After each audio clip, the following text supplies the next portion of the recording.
Well, Mark, a couple of weeks ago you told me that pre-season results weren't important, but that's a morale booster for the club, a goalless draw against Carlisle United.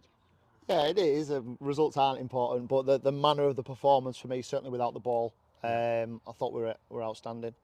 I thought that the work that we've done on being disciplined, on concentrating on working in certain shapes and trying to force teams into areas of the pitch where we think we can pinch and counter, for example, I thought the lads were superb at that. And even when we got tired, which we did because we didn't have a lot of the ball, of course, I thought we still maintained that structure and that discipline, which was really important. And on reflection, you know, I know I think they had two chances first half, a header from a corner, which has gone over, and then Sam Etherington, who has a shot from Yeah.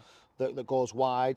Second half, we've had a couple that flashed across the box, and Alex has made one really good save low to his left.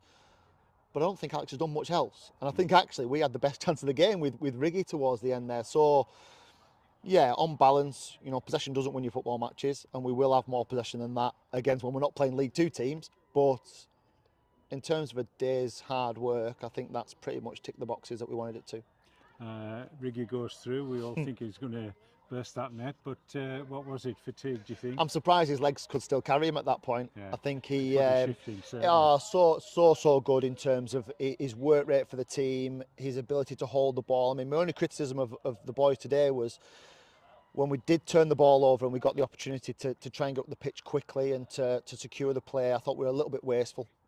But that comes because you've spent so long trying to get the ball back. It comes back to you, and you know you can't compute your legs to your brain sometimes. Yeah. So I think that's probably the case with Riggy, that he's almost not believed his luck probably, and it's come very fast at him, and he's blazed it over. But you know, I know Stephen Rigg will score 8, 9 out of 10 of those. So I'd rather he gets them out of the way now than in a month's time. But he wasn't the only one who put a shift in this afternoon. I think it was a great effort from, the starting 11 and those that came on as well.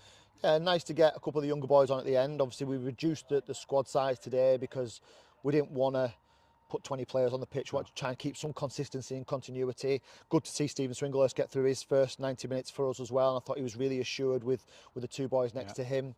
And generally, I thought Kai Nugent, especially second half, when we made him a little bit more withdrawn and got him on the ball a bit more, I thought he really started to make things happen. He is, and he's such an exciting player when he gets on the ball and his feet start to move. And so many positives from the game. So many players who really worked hard, and that'll be the staple of us as a football club. We want players that will be patient, dig in, find a way, and then when we do earn those opportunities, we find a way to win. So the work now will be about our attacking play, but we'll play teams that will give us more of the ball and will let us do that as well.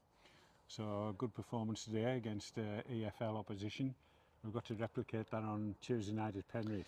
We have. It'll be a different game because we'll use different players, so I'm very wary of loading in terms of players at the moment. Obviously Dav, Riggy, Stephen Swinglehurst, Josh Galloway's played 390 minutes, I think. So we need to just be sensible with players, and we'll use a few more trialists, give them an opportunity again to state a case for a deal here. We'll give some of the younger players a game, and I think we'll look very different on Tuesday, but we'll probably look fairly similar on Saturday when we play Morecambe. So it'll be a bit of a mixed team just to make sure we equalise minutes and load on Tuesday. And we'll see where we are when we land against another EFL team here on Saturday. Well, the news from Morecambe is that they've now got a team which they didn't have recently, so another attractive game to look forward to. Yeah, and these are great games for us to pit ourselves against. They're great games for us to look at different things and test different things from a team perspective. So the more of those high-level opposition we can get, the better. I mean, I said to the players afterwards, nobody in the Northern Premier League is going to do that to them. Nobody is going to to keep the ball with that sort of quality. So if we can find ways to get results against those teams, it stands us in good stead in a month's time when we find out who we're playing in the league. So what I wanted from this pre-season was to get lots of different experiences for players, lots of different situations, lots of different environments, and I think that today was a really good one for us to test different things. The league fixtures come out next week.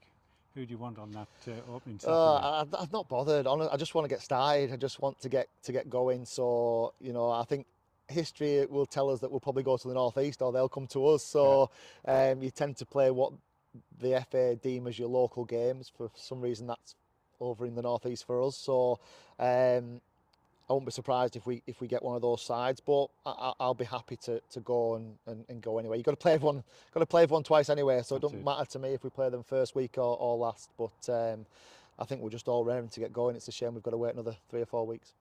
Your first derby, well done. Thank you.